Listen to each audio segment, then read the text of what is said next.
Once again, the issue of racism dominated election coverage this week.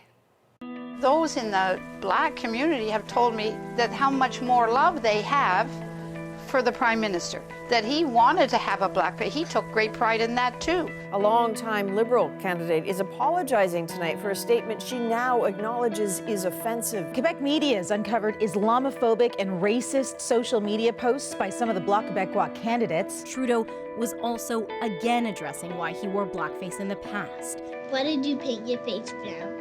Ooh. For me, this is exactly why we need to denounce hate, because hate is something that it spreads like fire and consumes everything. Yep, more questions about racism. And again, at the center of it all is Jagmeet Singh, the first visible minority to lead a federal party. Throughout the campaign, there's been a particular fascination with his turban. Check out this headline asking whether voters are ready for a prime minister with a turban. Or this one from CBC, 5 things Jagmeet Singh wants you to know about his turban. Or this one in French, more important than a turban. The media, including the CBC, has been covering it, and Singh has addressed it over and over.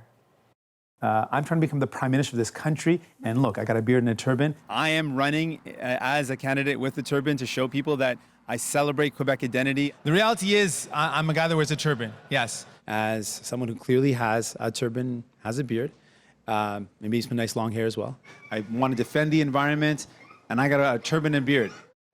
And then, of course, Singh got questions about this. Justin Trudeau in blackface. The media went immediately to Singh for his personal reaction. So seeing this image is going to be hard for a lot of people. It's going to bring up a lot of pain. It's going to bring up a lot of hurt. Please reach out to your loved ones. Please reach out to people who are suffering in silence right now. He was asked for his reaction again, and then when a slew of candidates from all the major parties resigned or apologized after being accused of making racist statements, more questions. There's so many to respond to. Even Trudeau apologized to him directly for his blackface behavior. On the actual campaign trail, Singh's also been targeted personally, directly. Like, remember this moment that went viral? You know what? What's that? You should cut your turban off and you you look like a Canadian. Oh, I think Canadians look like all sorts of people. That's the beauty of Canada. Yeah, but That's okay. I don't agree, sir. In Rome, you do as the Romans. Hey, but this is Canada. You can do like whatever you like. That was in Quebec, where the issue is sometimes a bit sharper because Bill 21 bans religious symbols from some government workplaces. Singh addressed all of that in a French ad, even removing his turban, trying to make Quebecers more comfortable with his identity. The polls suggest his decision to handle all of this with what he calls love and courage has won him some support. But are we missing the point? The bottom line here, the story breaks, there's an apology or a candidate is fired, but then some media moves on to the next big story. And Singh says he wants to have a deeper discussion about discrimination. So does my next guest. He's the mayor of Calgary, Naheed Nenshi. He's also the first Muslim mayor of a major North American city. So Mayor Nenshi, I don't need to tell you about the focus this campaign on race and identity, and I just wonder all about this fascination with the turban, and he's obviously chosen how to deal with this. I'm assuming there must be some bells ringing here for you? So people who grow up as a minority in a majority culture, we sort of have additional work to do. We have kind of an additional mental and emotional load, and we just know that. It's part of the deal. You know, part of the deal is you're forever having to explain yourself and talk about who you are and where you come from. And for him, you know, he gets questions like, why do you tie your turban like that when many other Sikhs tie it in a different way? And it's just sort of something you gotta deal with. You gotta know that the security guard in the store when you're a teenager is gonna look at you just a little bit longer as you walk through the store. But we live with it. It's sort of part of the deal. We know we have to work a little harder, do a little bit better, answer way more questions than others would answer.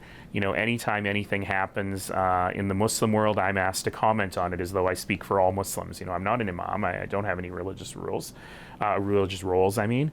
So these are things that we just kind of have to live with, and it's part of the price, particularly of entering public life. What's different now is that we actually are in more divisive times where some bad stuff is going on.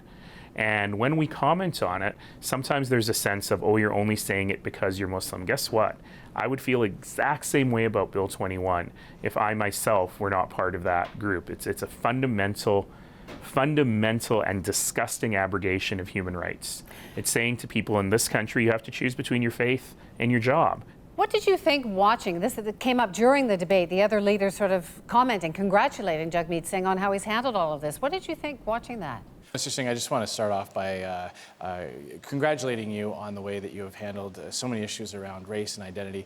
As someone who has been the victim of these types of racist acts in the past. I want to also echo Andrew's comments, because I think that Jagmeet has done, as we all have done through this rather strange period of an election campaign, confronting issues of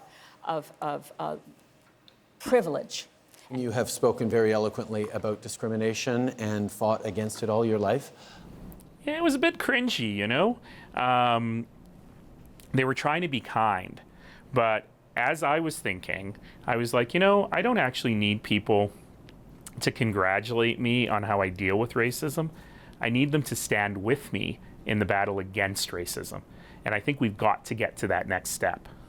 So what is the discussion that you want? And is part of the problem that the media is not having that discussion?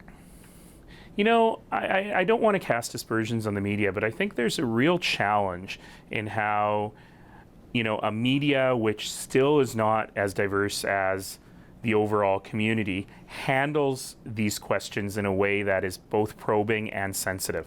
So sometimes you have a leap towards very shallow analysis, and sometimes you have an avoidance of the topic entirely, or sometimes you have a move forward that is actually kind of offensive. So let me give you an example.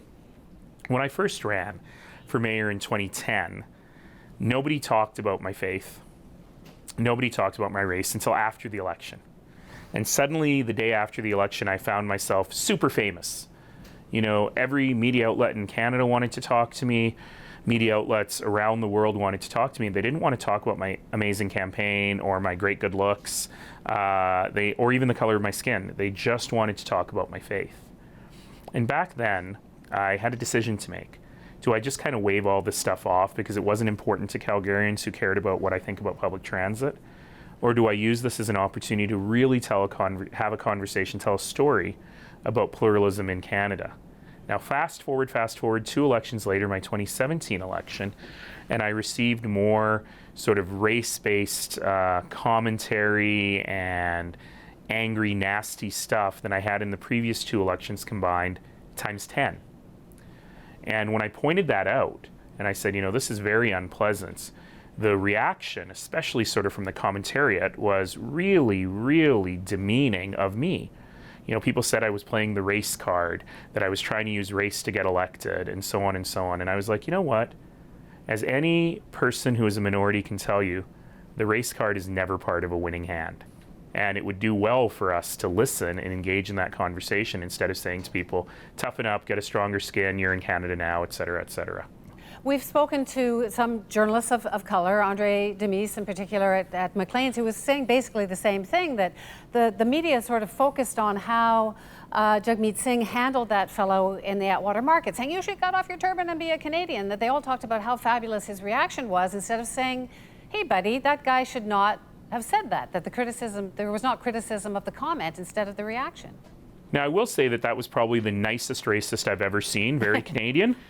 But that's exactly the point, right? Is that we get into these very superficial conversations where it has to get much deeper. You know, when Mr. Singh first started coming up, people were really focused on the fact that he wears beautiful suits, and he does wear beautiful suits, and he's really a fashionable guy, and he owns 6 bikes and a folding bike, and it's all kind of interesting. You know, this is our first hipster federal leader. But there was also an undercurrent to it, which is, isn't it interesting that a guy who wears a turban is also a hipster? Here's the thing, they all have the same beard. You could compare Jagmeet Singh and the way he's handled the race issues in this election to Barack Obama, whose advisors have said that they adopted what they called a race-neutral strategy to try and make voters more comfortable with him as a black man. Jagmeet Singh is obviously not being race neutral. He's had to address this issue.